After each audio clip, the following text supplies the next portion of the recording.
Welcome back to The Disconnected, and I'm here with Ben Modell from Undercrank Productions, who is a silent film historian and piano accompanist. Ben, this is a kind of an immense honor for me. Thanks for wanting to do this. Oh, thanks. It's a thrill for me as well. I'm glad to be on your show. I'm so glad that you reached out. After I had Film Masters on, Ben reached out and we tried to get the setup. And there's so much that is out there for silent films that people just simply aren't aware of. It seems like this. It seems kind of weird to describe it, but like the underbelly culture of silent films, that there's this mass hive of people that love it, but it just doesn't get the press. So before we get into it and your background, why silent film? Why is it something that you love? I'm still trying to figure that out. Like a lot of people who are drawn to and are just nuts for silent movies. I encountered the films at a young age, and it just kind of clicked. My folks tell me that I discovered Charlie Chaplin on TV when I was a toddler. But for some other folks, you'll be flipping through, scanning through YouTube. Right. And there's something that are looking at that is somehow related to something with Harold Lloyd or Buster Keaton or Doug Fairbanks, and that'll appear, and then you click over, and then that's it. So I think that over years of thinking about this, because I get asked this question a lot, I think one thing something I enjoy is an entertainment where I'm involved a little bit, the way old time radio is kind of like that. Silent film is like that. Theater, where you're using more of your right brain to be part of what's going on. I think video games and VR is the same kind of thing, where you're presented with a screen reality, and then somehow through your brain and your imagination, you absorb yourself up into that. Just to think of how you feel when you're playing a video game. You're not just passively watching it. Oh my God, I missed that leap, and you get caught up in it.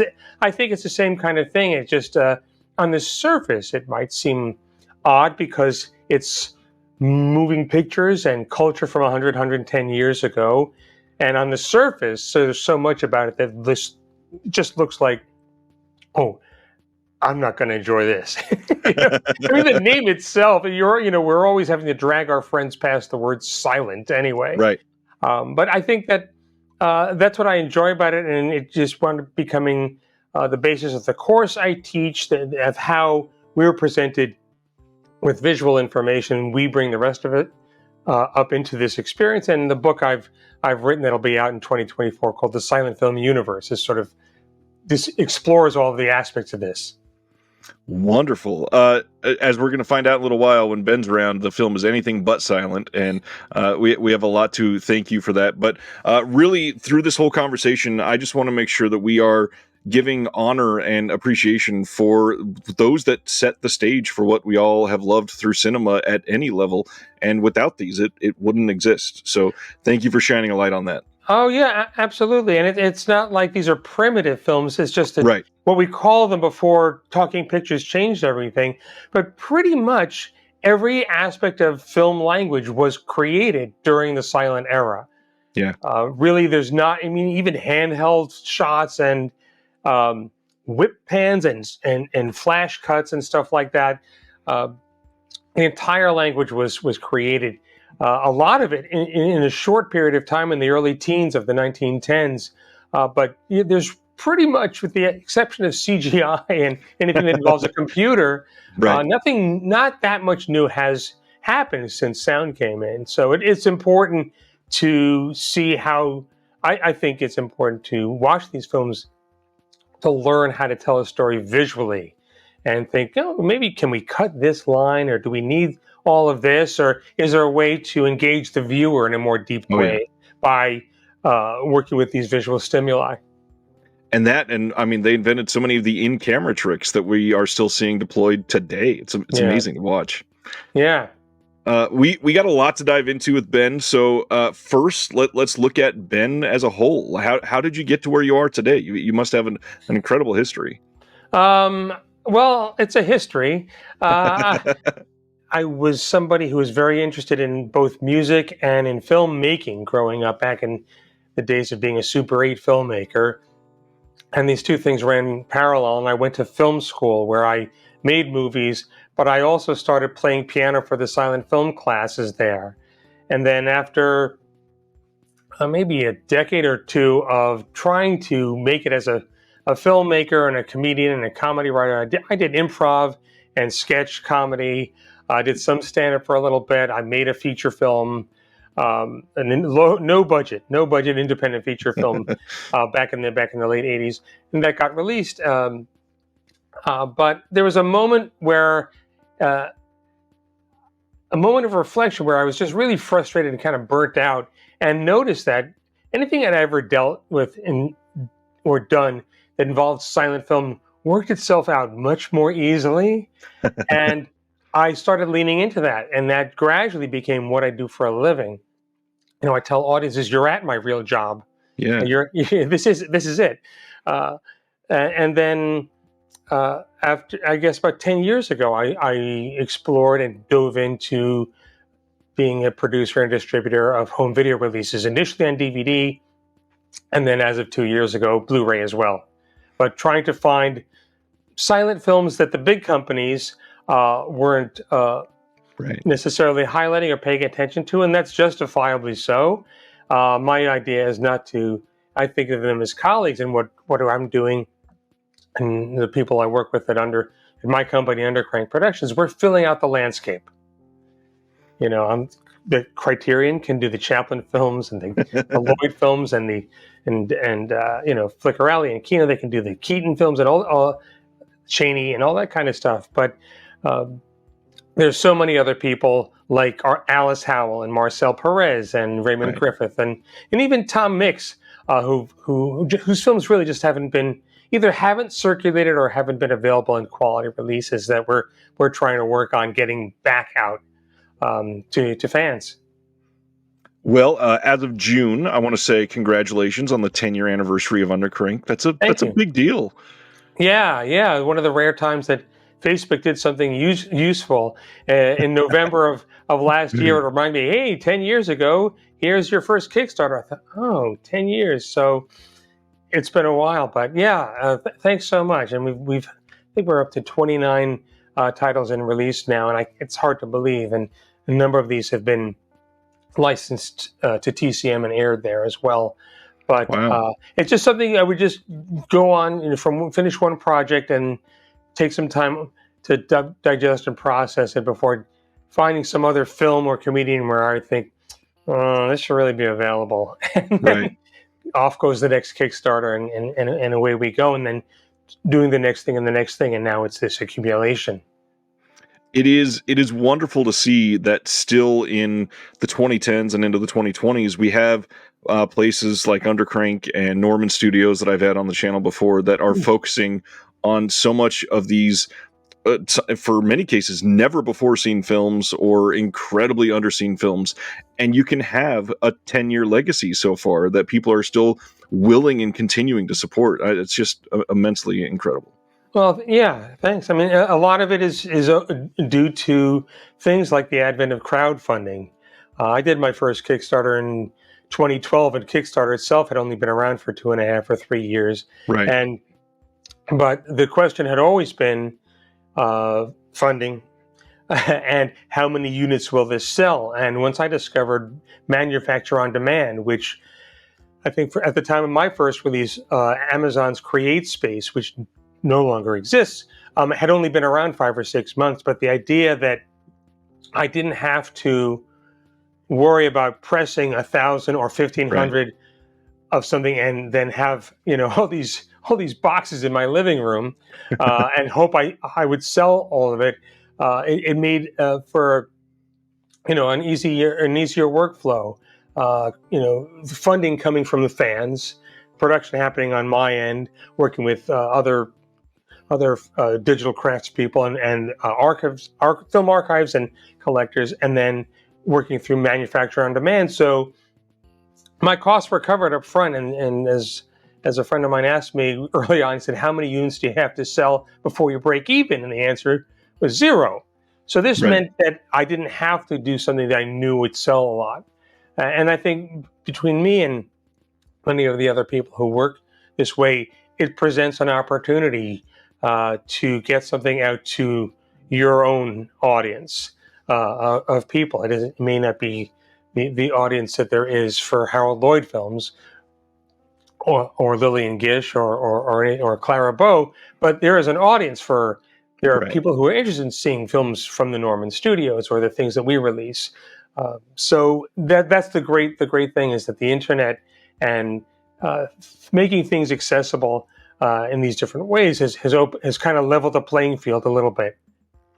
So, with your expertise, and for those that are watching that are uh, potentially interested or fascinated with silent film that would love to get into it more, what do you think the?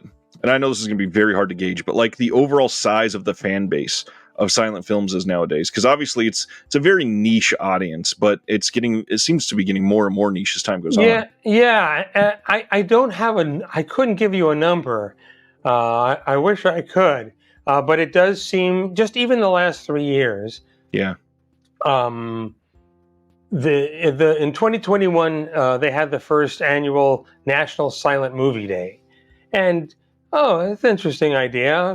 Things are still opening up. I wonder how that's going to go. And then Right. last year it was like, oh, it's Silent Movie Day, and I had a few more shows. And then this year, the number of shows that were held around the country and even outside of the U.S. for Silent Movie Day was just almost exponentially much higher, which showed Wow. that there were A, people on board, and B, people wanted to go with them, go to the shows. And I'm hoping also people who are dipping themselves in for the first time. Oh, here's something, it's a holiday. Right. Here's, maybe I should check this out.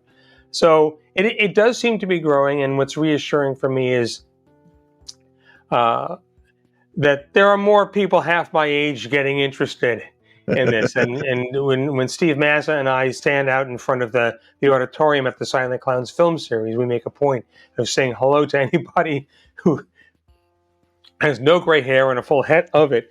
And oh, great, great to see you. How'd you hear about this? And like I said at the beginning, we don't know how people are finding this. And as much as people think, oh, young people this and streaming that, and nobody's interested, and yet people find silent films and they fall in love with the medium and look for shows, which is, it's just great that there's more and more of them, to the point that every year at Halloween you really uh, you there's a show happening everywhere at this point, Right. practically. In 10 years of Undercrank, you've put out almost 30 titles. Yeah. And one thing that I'd like to really highlight for a moment, and I'm not sure how often you get this compliment, but some of the best cover art in the entire game of physical media, vibrant, beautiful, look like the one sheets that adorned the great theater halls of the 20s and 30s. And every single time there's something announced, it is just visually impressive, and got to give you kudos for that, because they are amazing to look at. Thank you so much. Well, that is Marlene Weissman. My friend Marlene has been a graphic designer and graphic artist for many, many years. In the 1990s, she did graphic design for the original Late Night with David Letterman. She was Wow. at SNL during the 1990s. So some of the logos you've seen for things like Wayne's World and some of the other fake products were things that Marlene designed. But she's got this great sense and appreciation for both the era, being a silent film fan herself, Yeah. as well as contemporary art and an art of collaging. And so she was part of the staff of the Silent Clowns film series from our beginning, and so I'd been working with her anyway for a very long time. And when I started putting out DVDs, I realized one of the most important things, besides good quality scans and decent or better music, was the box art, because the Right. box art is your first line of defense online. It's very easy to make something that looks good to you, and your friends will tell you it looks fantastic, but it needs to look impressive, especially when I'm releasing things you haven't heard of. Right. And the idea is, working with Marlene's artwork makes it look like, oh, I I should have heard of this. It looks like something I should have heard of. And we work very hard on it, and to the point that Marlene will look at the previous 2 or 3 releases and try to find a color scheme that is not exactly the same. So one orange cover isn't followed by an Yeah. amber one, etc. And we try to do things like, okay, I love the design. How does it look 1.5 inches high? Because that's how it's going to look on a phone. Yeah. And if you can't make out what it is, your eye. I think part of my sensibilities from playing for and accompanying films for so long, my eye is very aware in my brain of where my eye goes, and if I'm not, so Marlene and I work together, and she's done some amazing things for some films, and a lot of them for which there is no poster art you can right click and save from heritage auctions. And so her box art for the Family Secret DVD, for Whispering Shadows, the Lon Chaney disc, and on, and even some of the Marion Davies films. That was a challenge where I think because of Hearst's initiative, most of the advertising and promotional artwork for Marion Davies films, even if they were comedies, have her in this big, expensive gown and an expensive hat, and they were all glamour shots. And even the stills that you would find would look that way, and we would think, well, this is a comedy. We can't use any of the existing artwork anyway. And Marlene found a way. I love her cover for Xander the Great. The idea is to make an impression, to let people know this is something that is that it's a quality product before they even click on add to cart. It's funny that you kind of said exactly the way I felt about it, and it's amazing that I got this without ever hearing you explain it. But there's something about it that when you see it just as a quick glance, it feels complex, but then when you look at it, it breaks down, and it's almost hyper minimalist on how some of these are done. But because of the style, your eyes get specifically drawn to certain like bursts of amazingness that make you go, damn, I'm so intrigued. I really want to dive into this. Yeah, it's great. And there's one cover that she did recently for the Frank Borzage 2-disc set that I was really impressed with, because there's an element of design in the cover where we see the leading lady from Back Pay standing with her arms outstretched, and she seems to be holding open a cape or a coat. Yep. And inside that is a photograph of New York City. And it's an arresting image, and it holds your focus and it draws you in. But then after you watch the film, you see that there is an important key dramatic moment where this character is given a big fur coat and she holds it outstretched. And this is something that's happened after she's left a rural town to come to the big city. And then you look at the cover again, you go, oh, wow, all over again. and I was just so blown away by that. But so I think that whether you're working with Marlene Weissman or anybody else, I think that the artwork is really important if there's a budget for it. I mean, there are a couple of labels who, and I'm sure it's a budgetary thing, where it's just easier to take a movie poster. It's colorful. It worked in the original release, and put that on the front cover. But the trick, of course, is that as more labels use this concept, it's hard to tell, am I buying something from this company or that company or this company? And while we can, we want to continue to work with Marlene, because like you said, the designs are eye-catching and really arresting. Well, over 10 years, there has to have been countless things that have come up that have thrown you for a bit of a loop on getting some of these older films out on disc. Can you share any just interesting, fun stories of trying to scour elements to get these out? Because it's amazing that some of these are even available. Well, sometimes it was not so much a scouring as a discovery, and often those discoveries were kind of inadvertent. Right. When we were working on When Knighthood Was in Flower, the print that survives at the Library of Congress is a 35 millimeter nitrate print from Marion Davies' own collection, printed in the mid 1930s.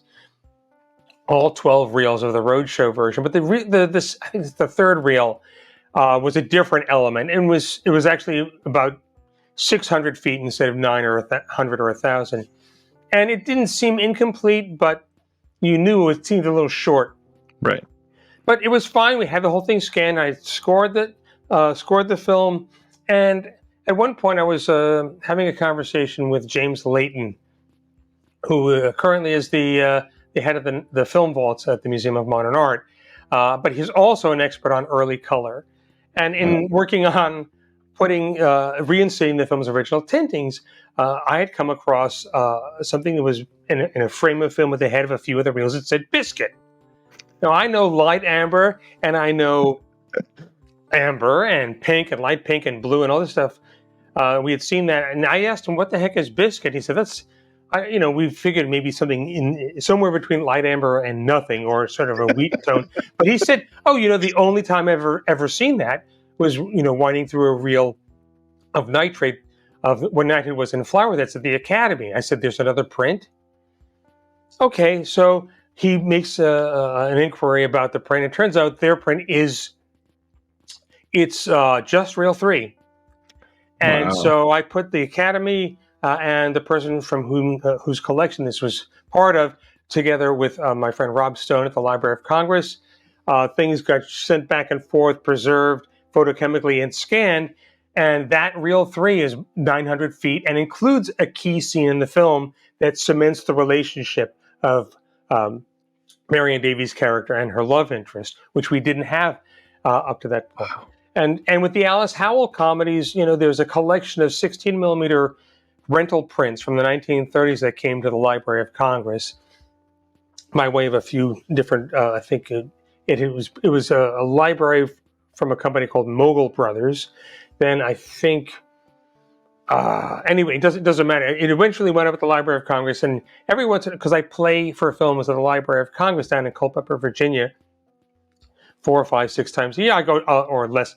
I would go down, and sometimes Steve, my friend Steve Massa, silent comedy historian, would come with me, and we'd Rob Stone and he and I and a guy named David Denton. We would go, or anybody else who was visiting.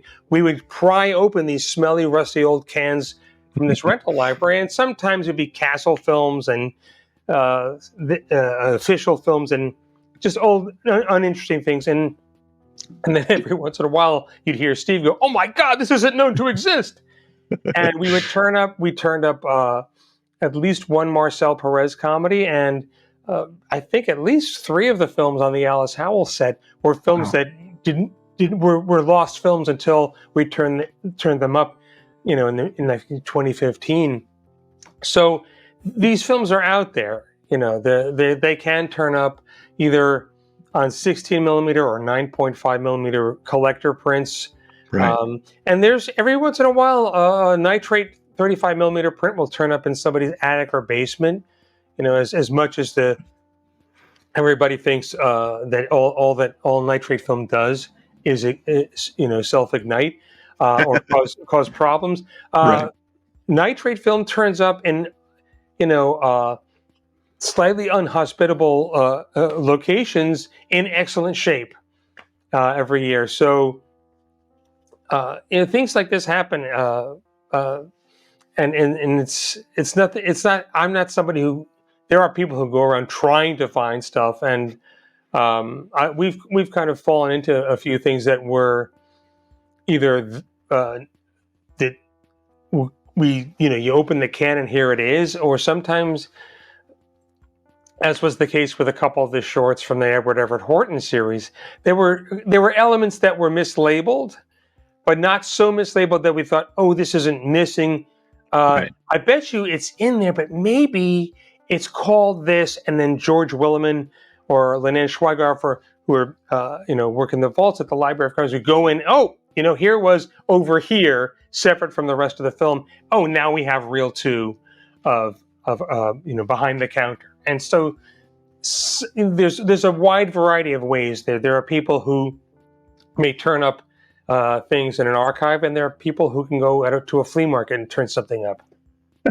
Yeah, that's one of the most fascinating things. The I guess, spectrum of stories that we've heard over the years of just these random reels of nitrate that show up that are, in many cases practically demolished, but then in other cases look like they've been preserved in ice for 70 years and have never been touched, and somehow they're pristine. And it's amazing just to visualize what could be out there, but also terrifying to think so much of it is probably never going to be found. Yeah, it's possible until somebody, fixes up a DeLorean and goes back and gets the stuff from, one of the exchanges.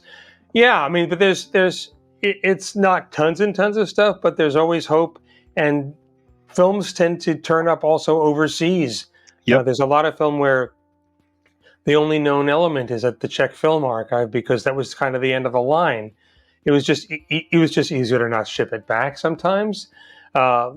So things will turn up. I know the San Francisco Silent Film Festival has restored quite a few films that only survive in prints with Czech intertitles, and working together with the film archive in Prague, scan these things and restore them and put new English titles back in. So there's stuff that's out there, definitely.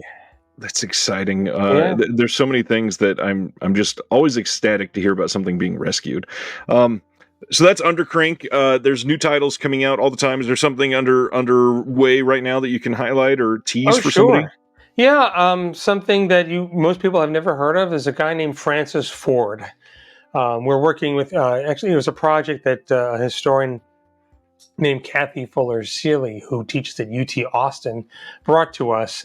And it's a restoration of a film made in the late teens called The Craving, which had been preserved in a Dutch print with Dutch titles by the Eye Film Museum.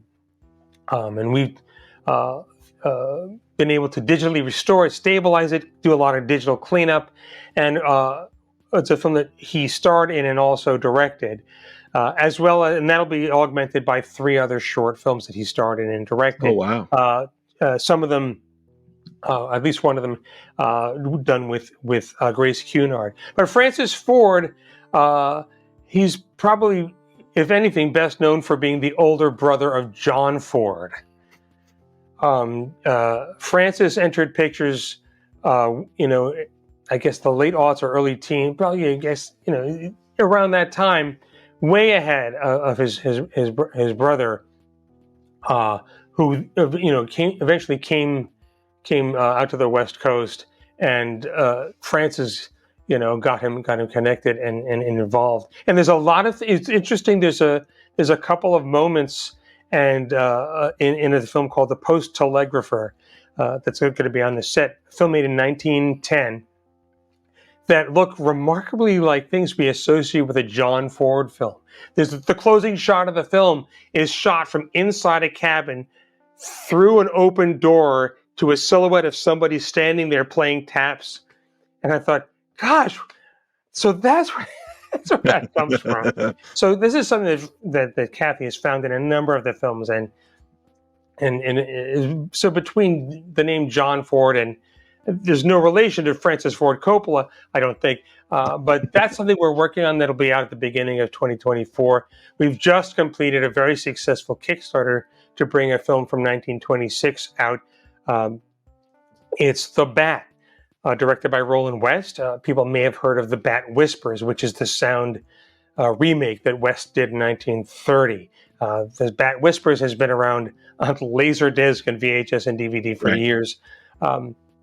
But even though The Bat, the silent version, had been preserved and photochemically restored in the late 1980s by the UCLA Film and Television Archives, I think just because programmers didn't know to program it, it has not been seen much. It's not like it wasn't available for screenings.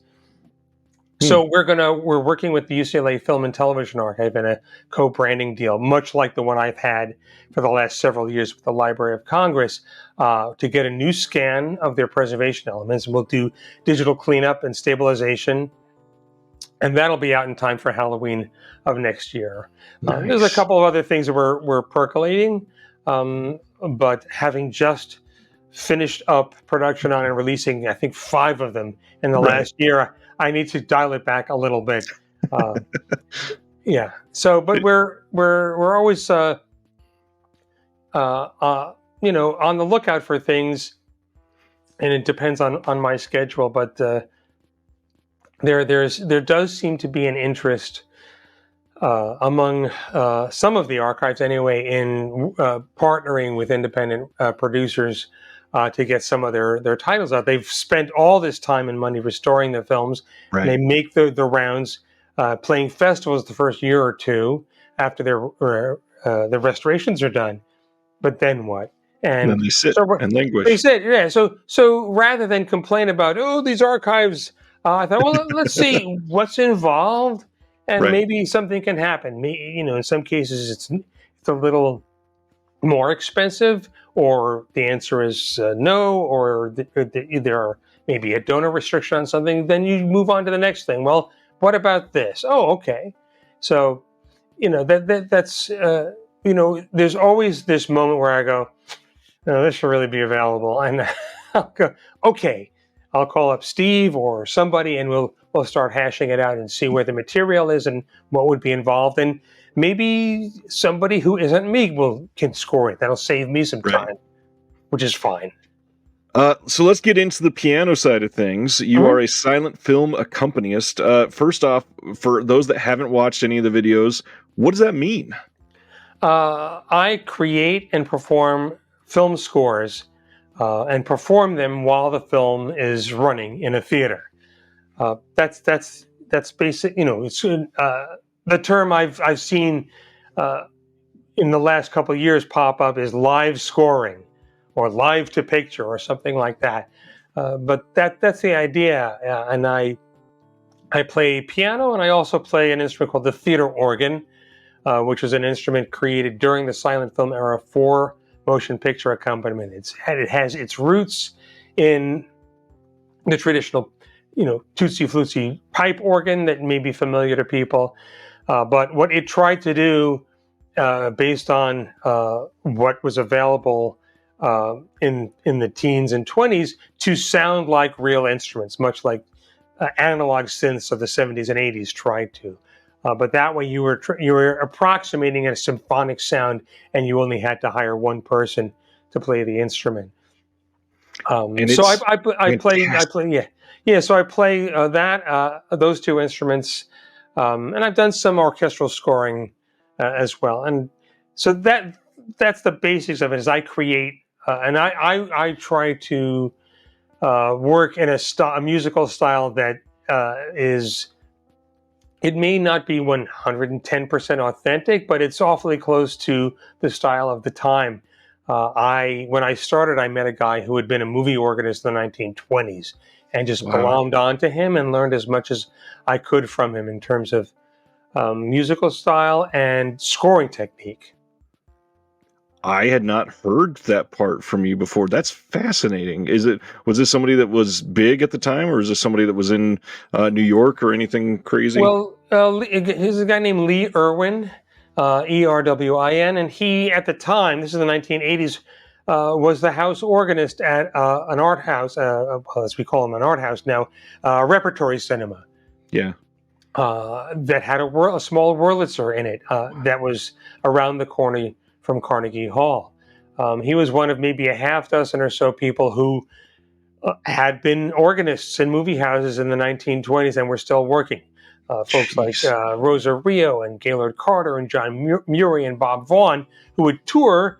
Um, Lee wasn't super famous. He had worked as an organist as part of the pit band at the Arthur Godfrey TV show for 22 years. He'd worked on radio in the 30s, but he had also, when sound came in at some point, went to France and studied composition with Nadia Boulanger. But he was from Huntsville, Alabama, and went to music conservatory in Cincinnati. Wasn't super famous, but he was there. I made a point of meeting people who were accompanying silent films in New York City. Right. I figured, I don't know what I'm doing. Maybe I can learn something from them. So I met Lee Irwin, and I met a guy named Bill Perry, or William Perry, who at the time was the pianist at the Museum of Modern Art and had been there since the late 1960s, and whose scores I had listened to and really enjoyed on a program called The Silent Years that aired on public television in the 1970s.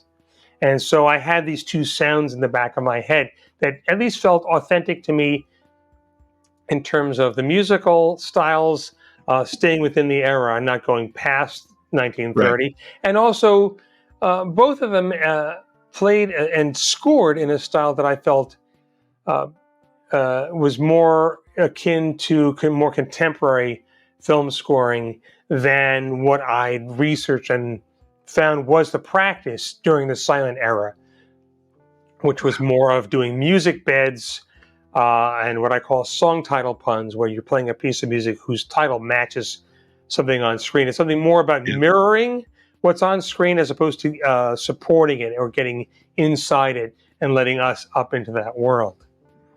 I for years I entertained the idea of becoming a band teacher. I was deeply enriched in music. I What do you played play? saxophone, clarinet, Same drums, here. guitar. I'm a reed player as well. Uh-huh. It is a blast, but there's so much that is intimidating by it. And listening to some of your scores to some of these films has been just a highlight. Oh, thank you. I adore the themes that you've used. It is such a wonderful way to see it supported and have that authenticity with it, because Yeah, it's so much more difficult than people think to come up with something that's yeah, not your art from 120 years prior, that is, you're really trying to capture the essence of an era that you weren't a part of. And so right. having somebody that you met in the 80s that could teach you that's got to be a huge benefit. Yeah, yeah. I mean, it was a great opportunity, and I've over over the course of my adult life, I've always tried to find, or when in the situation where I am connected with someone who's a generation or two older than me, Yep. I try to let because they've already done it, for 40, 50 years. Yep. Um, why not? And so I had an opportunity for a number of years to get to know and learn from a woman named Eileen Bowser, who was the head of the film archive at the Museum of Modern Art in the 60s and 70s. And I just asking her, just because she was there. Oh, we got this from this movie star, or we would just learn stuff. Steve and I, Right. um, and Lee was just another example of that. And I've connected with the Janine Basinger, who created and ran the film department at Wesleyan University for many, many years. She retired a couple of years ago, but she's been another one of these people who's been a huge, huge help to me. So the opportunities are there. I think that, yes, you could, take out your phone and look something up or search it up on YouTube. But if there's a person you can actually engage with and connect with, I think there's an even more enriching way of learning. I fully agree. And for anybody listening, this is like the embodiment of learn from our history, you're doomed to repeat it. I mean, if somebody else came before you and made the mistakes, you may as well learn from their mistakes so you don't have to make them. Yeah, yeah, the mistakes and also the things that worked for them. I mean, when I was in college, I was actually playing for 2 or 3 classes a week, and I would go and I would play for something, and I'd go hang out with Lee and say, I did this, and what do you think? And well, maybe next time try this, or well, I have this picture coming up where I have a scene like this. What do you think I wish? Then I would go and try it out, and then go back, and it was kind of like silent film accompaniment boot camp or some kind of intense, intensive training course. But Right. instead of just making it up and thinking, well, okay, I had someone who had done this, and I still. Bill Perry is 93, sharp as a tack, and I stay in touch with him. And I visited him this summer, and we can continue to have conversations with him, and we talk about playing for this way, or what about that, and what about this, and what did you do for this scene? And it's just the fact that there's the weight of experience that I can engage with is just is such a huge help for me. That's awesome. Why don't we dive into the YouTube show? Okay. Share with everybody what you Okay. do on the YouTube channel.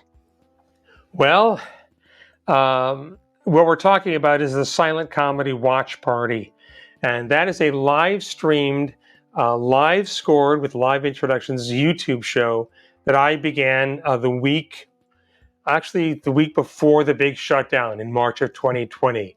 It was starting. I had just come back from playing a show in Beatrice, Nebraska, where we were all, we were using a lot of PRL, and some people were in it. Yeah, and, some people shook my hand, some people were like, yeah, it's okay, it's all right. We didn't know what was going on.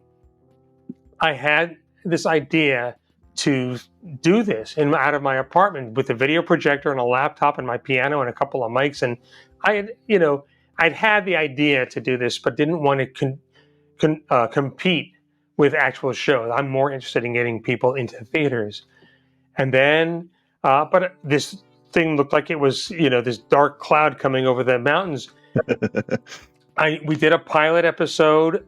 People emailed us and messaged us like, "Oh, thank you." They just needed to laugh. We were all so stressed out.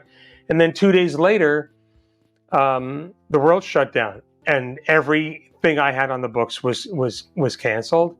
And I had to figure out, well, all right, Steve can't come over like he had for the pilot. So I figured out a way to bring him in virtually. But the Silent Comedy Watch Party, we live streamed an episode from our living rooms to everyone else's every Sunday at 3:00 Eastern time for about a year and a half, and then moved to every other week. And now we're doing the shows once a month.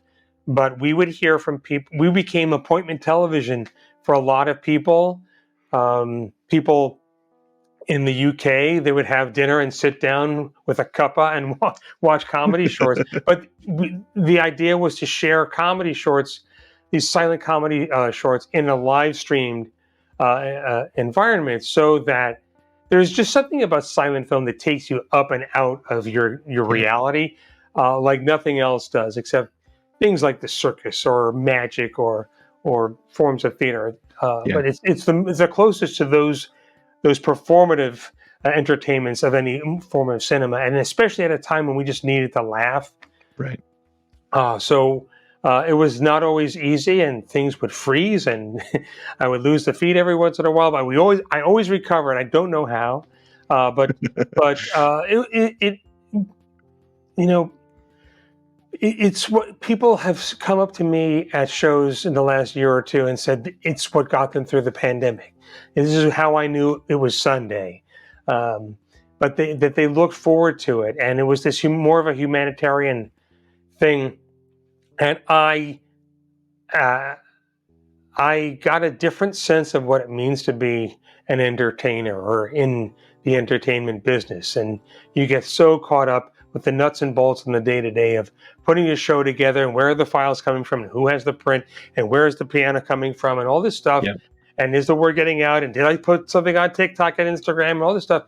And this just made me think, this is what I remember reading a long time ago, a book that about Bob Hope's work in his career. And the first time he played an army base, he was thinking, it's another gig, it's kind of out of my way. And the reaction he got was this wave of this release that he could sense, and he realized, I'm onto something here. And we felt like we owed it not only to ourselves, but to everyone. We had maybe 250 to 300 people tuning in live every week. And by the end of the week, every show would clock in around 1,600 views. But it was the release that the people just needed to laugh in the times we were going through. And so that we've streamed close to 250 comedy shorts from things everybody knows that were starring Charlie Chaplin or Buster Keaton, to many comedians you've never heard of, and many collectors, and even a couple of archives were very generous. Sure, how can I help? Do you need a file of that? Yes, you can run it. You put our watermark of our logo. Please show it. Everybody just pitched in, which was really, really wonderful. We had guests on. I used a software like the one you use, but one that allows you to have long video files, called Mimo Live, and it's Mac native. But we were bringing in people from archivists from Brussels and the Netherlands. We had Serge Bromberg from France, and Rob Stone from the Library of Congress, and all sorts of stuff like that. It was it was sort of like a virtual version of having people over to your house to watch movies. And and we've left, from day one, we left all the shows up on YouTube so people can still find them and review them and watch them and enjoy and learn. Steve always introduces each film with a lot of interesting and important factual information about the stars, and we have a little chat afterwards, and we recommend things to people, new DVD releases and books and stuff like that. But the Silent Comedy Watch Party, again with a beautiful logo done by Marlene Weissman, was this escape valve and a lifeline for a lot of people, including all of us who make the shows during the time when we were all locked in our apartments, in our homes. There's something just like masterfully wholesome about it. You watch it and it feels, it just feels sweet to its core. And it's one of those things, kind of like the Bob Hope anecdote. It's that when we are stripped down to taking away our sense of humanity, a lot of us want to go back to our roots, and a lot of the comedy and the silence is where a lot of people, like, that's our fetal position, that's our comfort zone. And something about the sounds that you're able to create with it, it feels like home. Yeah. Oh, thank you. And I think that part of that is this notion that I mentioned, the silent, what I call the silent film universe. There are things you can do in a silent film that you can't in any other medium, and especially with the comedies. My theories and my research that have borne it out is that everybody making films was aware of what you could do in films. They didn't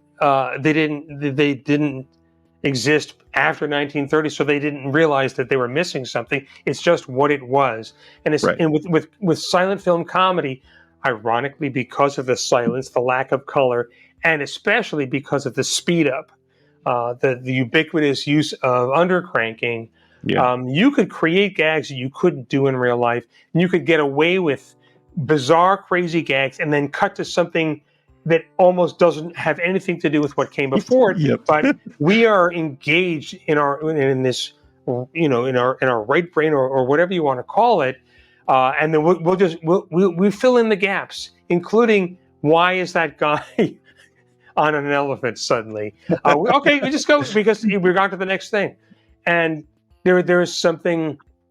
It's a reality of its own that it's almost primal, and I think that the reason it works, and it still works today, and it works anywhere on the planet, is that what's missing is also filled in by our own life experience. So if somebody does this or that or whatever, and we can't hear why they're doing it or whatever, but we've been to the doctor's office and we've seen the nurse take out a giant needle and we've been frightened. So when we see Lupino Lane leap in the air up onto a table when a doctor walks into the room, we've had something similar to that, and fill in. Okay, that's where the understanding of what he's doing gets filled in with, and so it is this unwitting partnership.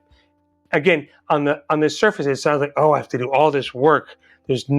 Somebody once said to me, well, if there's no sound, how will we know what's going on?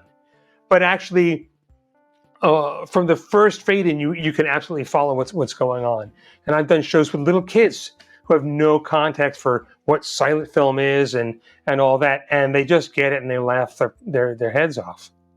Well, and that's the joy of silent film. So much of it, because you don't have the dialogue, a lot of it was just based on shared experiences. It wasn't like you're not discovering the underlying traumas of a culture or something like that. It's mostly shared humanity because you're visually sharing everything. And so because of that, when you're stuck in due to COVID, it's something that everybody can relate to when you're going deep into silence. Yeah, and just between that and the need to laugh and to release because of everything that was going on, and there are people who have posted comments on social media. A few people who were brave enough and bold enough to say, I have mental health issues, and laughing at these films really helps me get through the week. And these are the people I've heard from. I have to assume there are more people who we don't hear from who have the same reaction, or for whom there's some sort of a human enrichment happening. But it was something we could do. Steve and I are huge fans of silent comedy. We knew how to put on a good show, and I had the technical know-how to work out things with microphones and USB cables and troubleshoot the heck out of stuff, having come from doing several years of tech support. And we've had shows where something would lock up, and I would prompt Steve with a question, cut to him. He would talk about something because I knew he would fill until I came back, and I would load another film from a drive down the hall, load it into the program, bring it in, thread it up digitally, and cut back to the two-shot like you and I have, and say, "Okay, Steve, we're all set. Tell our friends about the two Johns with Harry Sweet," and he would just pivot and go right into it, and off we went. So, I think, like you said, there's also something familiar about it. It felt like the early days of television, Right. in a lot of ways. That things would go wrong, but hey, what are you going to do? Well, and as somebody that's done tons of live shows, like actually in theaters, that kind of stuff happens all the time, where something just happens to not be plugged in all the way, but they're not going to discover that because there's 127 different connections on that stage right at that moment. Oh gosh, yes. And then my cousin David texts my wife, who's operating the camera, "Tell Ben we're hearing an echo." And and she will write something on. I have all these blue cards and Sharpies, so she'll write something. Steve's mic is on, and I have to, hang on a second, and fix it. But everybody got it. We were all stuck in our homes, being very careful, wiping down our groceries, and watching the news, every day to see, can I go outside? Can I go outside? And so it was an honor and a privilege to get to do this, to help people. We all over the world. We'd always be stunned by stuff. There was a young woman in Japan who could have waited till the hour was more, was better for her, and watched the playback. But she would get up at 4:00 in the morning, her time, and watch the show live with us and post a comment to us through Instagram. People watching in Australia and Poland and Hungary. It's really remarkable. I wish it had taken off. I was kind of surprised that once things opened back up, there was less of an interest in watching something. The fact that it was live, I think the people who watched our shows enjoyed that, and I always thought that was would be a big draw, is the fact that you were virtually in the same room as the accompanist. But I think that any streamings of silent film that is still happening sporadically is happening. Recorded things presented by festivals that are available for a week, Right. and maybe it'll come back around, and we'll have to set up a studio and start all over again on a regular basis. But it was a great way to get knowledge about the films and the comedy and the laughs out to people. Sounds like the stage manager you found in your wife was super helpful. So glad you had that. Oh yeah, her, and on the other side of Central Park, Steve and his wife Susan, and they're both people who had big backgrounds in the theater. So Mana and Susan were co-piloting the show by text, letting each other know Ben this or Steve that, or what's going on, and stuff like that. We're all show business veterans, so we'd done this before, and I had done television production in high school a little bit. So I having this software on my MacBook 3 feet away from me is sort of like having a control room on a Right. MacBook while playing the piano and also watching the films and stuff like that. Well, we've touched on some of the aspects of everything you do. How about the lecture side, the teaching side? It seems Yeah. like you've branched out kind of into everything possible under the Silent Films banner. Yeah, just about. I teach a course at Wesleyan University called Silent Storytelling. And this was a course that Janine Basinger and the current chair of the program, Scott Higgins, asked me to create and teach. Um, and I've been doing that since 2015. And Wow. it's and I accompany everything that we screen in class. So there's a nice Kawai baby grand piano in the little theater / screening room where we present things, and so the students get live accompanied silent film every time. And having taken courses on silent film and having been the guest accompanist at some of them, I knew that I didn't have the level of academia or book smartedness to teach that kind of a class. But what I my class is more about watching and discovering the development of this visual storytelling language of silent film as it presents itself and then matures from 1909, 1910 through the end of the era, where there is a gradual leaving out of more and more elements, where instead of just pointing the camera at the actors, then having a title that says exactly what's about to happen and then watching it happen, we'll just cut to something. Or a title will only have 5 or 6 words and just give us a suggestion. Or we'll cut from this to this to this, and it's up to us to figure out what's going on, whether it's something that was done in a Griffith film or one of the Russian filmmakers. Wow. And that's something I didn't look to move into teaching, but Janine felt that this is something that I could do, having seen me introduce and do a Q&A of a silent film show I had accompanied over a bunch of years at Wesleyan.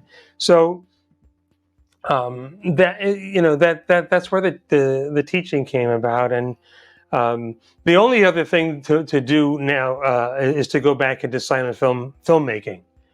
And that's the thing I want to do. I dabbled with it a little bit about 10 years ago when someone had created an app.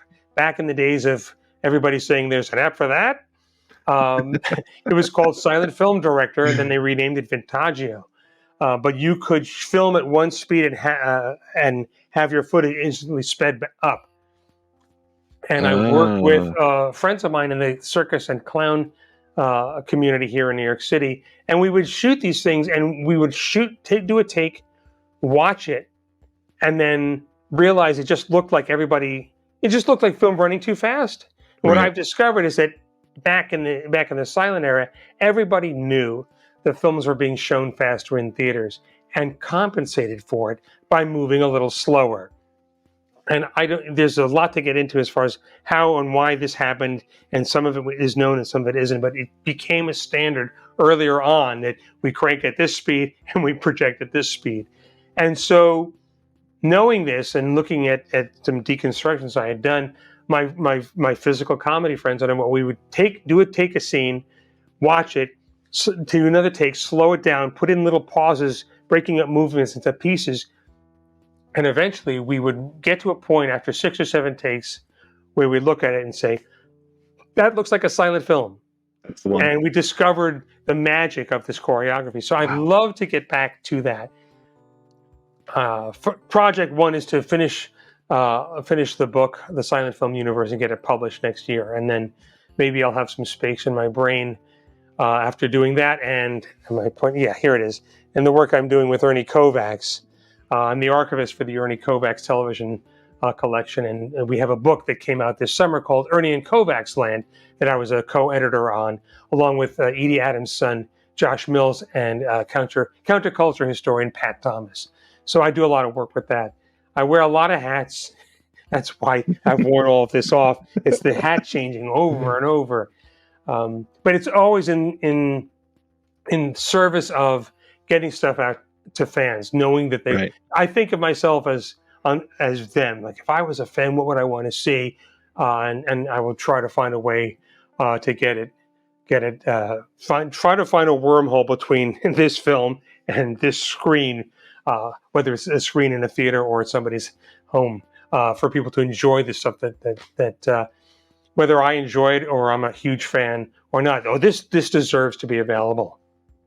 Well, even if you're only like tangentially interested in certain aspects of what you're doing, from what I've seen, it's evident in everything you touch that it's something that you're passionate about. It's something that you're just Thanks. dying to share with people. I mean, even like I said, coming down to the art on the front of the Undercrank releases, coming down to how the Blu-rays are authored, and Thank it's you. got that sense of actual somebody caring behind it, and it's not just being rushed out. Um, Yeah. the whole live show aspect, everything about it is just welcoming into this kind of a community that you've created, and it's just an Yeah. incredible thing. Yeah. Oh, thank you. Thanks. And I look forward to meeting, in my travels or whatever, more and more people who've seen either my DVDs and Blu-rays or were watch party fans. Because they're and we have Marlene set the logo up on Redbubble, so you can buy T-shirts and tote Yep. bags. Somebody who was an avid viewer of our show about a year ago let us know that they were in an airport somewhere and saw somebody with the shirt and they waved at each other. So they're, yeah, I feel like we're a community and it's rapidly Definitely. expanding. And I hope more younger people who may not be used to going to a movie theater to see a silent film, uh, or even to some of the cine conventions that happen, Right. uh, we venture out to some of these things because as much fun as silent film is to watch on your own, there is something of a happening of being in a room with other people, and I think that that uh, that lines up with everything that people are saying today about going to see it on the big screen. And I think that what we've all been Oh yeah. starved from for such a long time is seeing it not just on a big screen but with other people And going on the that's ride. Even in an action adventure film, I remember seeing. I was at a theater up in the Adirondacks, and they were. I was going to do a show, but the day before, I came early. My friend Larry McNamara, who runs the Strand Theater in Scroon Lake, said they were showing Mission Impossible. He said, "Just go and see the beginning." And at the beginning, Tom Hanks and not Hanks, Tom Cruise and the director. Sorry, there's so many Toms. Um, they now I just just want to see Tom Hanks in Mission Impossible. yeah, I'd love to see that too. But they sit there and they say thank you for coming to the theater and seeing this on a big screen. But I Yep. think that on top of that, there is something about going on a ride together, like the Mission Impossible movies, with 80 or 150 other Right. people in the room with you. That you can have a 70-inch OLED TV and surround sound in your living room. It's just not the same. And silent film is experiential. And so I hope that more people, as they discover it, whether you're finding clips of Buster Keaton on TikTok or whatever, if you find out and hear of a silent film screening happening, you know, grab yourself by the collar and drag yourself over there, or just check it out for whatever reason. And I think that you'll uh, just in there's something people always say to me after the first time they come to a show. They always say this was way more fun than I thought it was going to be, and I hope people give that a shot. That comes back to the essence of why I do so much of this. I love physical media. I'm all about the accessibility of streaming services. There's lots of people that we can't afford to go out to the theater every night or Yeah, anything, of course. But at the same time, even like your show during the pandemic, there's something about that sense of shared experience with the yes, community that it will bring you a different experience. And not that these silent comedy shorts aren't, and they're not really shorts, they're like 25 minutes, but it's yeah, not like they're uh, lesser than until you see them elsewhere. But there's something about that shared experience that flips a switch and makes it magical. And that works for Mission Impossible, that works for Buster Keaton, that works for some trashy 80s early independent horror movie that came yeah. out of nowhere. And it can make a movie that really only barely you kind of remember. You see it on the big screen and it might change your life. Yeah, I think so. It's the screaming with other people when the monster comes out or whatever it is, Yep. or the gasp of horror or whatever that you're all doing together, and that's really Yeah, I agree that streaming is wonderful. The convenience, the payoff of the convenience is the selection. And I think that what you're doing and so many other people are doing, promoting physical media, is really, it's really important. And it's great to see what a huge community of people there is who are into it, who get that. And I Yeah. think every year it becomes much more, there's always an article that's in a trade every year says, well, streaming is even less Yeah. available. Hold on to your DVDs. But I think we're all coming around to it, that all the streaming services have a lot of the same programming, Yep. same kinds of programming. And, even with classic film, there's just less and less available unless you own it. And even if, as you know, if you bought something on streaming at any given moment, you could open up Amazon Prime. What do you mean it's not? Yep. But I bought it. It's gone. And that was in National Lampoon's Christmas Vacation. Forget about trying to find M Yeah. by Fritz Lang.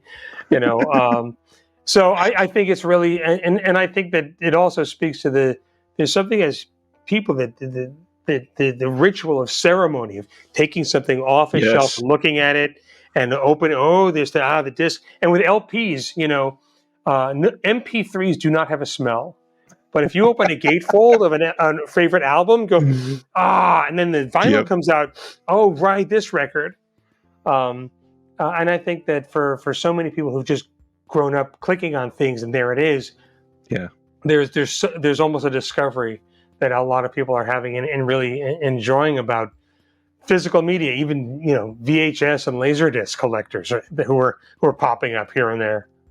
One of my deepest ingrained memories is the smell of my grandfather's library that he had in his den, and Yeah. discovering like Hardy Boys books and all that stuff. So to bring it back to physical media, last thing let's talk about your book coming out next year. What can we find in it? What can we expect?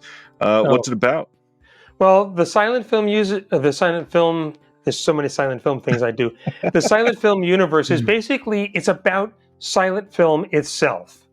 I'm not talking about specific directors or genres or films or styles. It's what silent film is, what it is, how it works, and why it still works today. And just breaking down all of the elements. It's sort of the backbone of what we discuss every week, before and after screenings in my class. So I talk about how titles are used, what's there, what's not included, how much is left to us to fill in, the performance styles. There's a huge chapter on undercranking. It's almost a mini book in itself. Just gesturing, just all the basic building blocks of what a silent film is. I felt it had started out as a series of what turned out to be 65 blog posts that I did in 2021. Wow. One of my many pandemic projects. But there's something in me that made me feel like me and my colleagues often talk about what works or why this thing we saw feels like it's too slow or too fast or whatever, but no one's ever really pulled it all apart. It's like taking a cake and then here's the recipe. So just taking all the ingredients of what silent film itself is, not just movies with no sound, Right. and because I do think it's a living language that silent film can still be made, and just addressing some of the stereotypes that a lot of people assume. And today, anytime you see somebody reference a silent film, they put up a title card with the frilly borders, which you almost never see, and the language, oh, my hero, which never. It's basically that, and it's kind of a handbook for anybody who has either wondered why they like silent film or has tried to explain it to other people. It could be seen as a handbook for anyone interested in exploring more about silent film or making the films. And it'll either change the way we all think about silent film or get me laughed out of the industry, or both. But it's something I just felt compelled to put down, because it's something I've just been so fascinated with. What's at the core of it? Why does this work? Why is it that I several years ago I did 2 shows at a huge outdoor film and music festival in South Korea. And why did The Freshman with Harold Lloyd and Steamboat Bill Jr. with Buster Keaton, why did it work the exact same way it did for a show I had just played somewhere in the suburbs of New York? There is something universal about that. And so the idea is to break it all down. I think I'm right about a lot of it, and even if I'm wrong, the idea is to provoke discussion. So it's called the Silent Film Universe. It's got a wonderful cover by Marlene Weissman, I'm and we don't shocked. have a publication date, but it'll be. I'm hoping sometime in February, March, April of 2024. Lovely. Well, I've got all kinds of links that are going to be in the Oh, description thank below you. for Yeah, everybody to follow you everywhere. thanks. Please give a listen to the live shows. Go back into the archive. There's the podcast that we didn't even dive Oh gosh, into. the Silent Film Music. Yeah, the podcast about film accompaniment. Yeah, you go to my There- website. It's like a clearinghouse for everything. Yeah. and that's the thing. You say, I've got so much to say on this, as if you haven't just been talking about this incessantly for years. This is somebody that is the embodiment of everything passion for this. And I Well, thank just you. thank you for this today. This has been an incredibly enlightening and just lovely to see the person behind all of this magic that I've seen. Well, thank Ryan. Thanks so much. Thanks for having me on. I'm so glad to get to talk about what I do with folks who get the importance of owning little round, flat pieces of plastic and having them on their shelf, because no one will say, "Want to see my film collection?" and hold up an 8 terabyte hard drive. Yeah, like you have behind you. So I really appreciate connecting with you and helping spread the good word. For some reason, hard drives are not quite as impressive or as something that we can relate to. Yeah, no, it's a no. Thank you, Ben. Hopefully we can talk about this soon. Maybe when the book's coming out, we can give everybody another heads up. That'd be great, Ryan. Thanks so much. Talk soon. Thank you for watching The Disconnected. On the way out, make sure that you are subscribed to the channel, that you've liked the video, and that you've copied the link to be able to share with someone else that may appreciate this.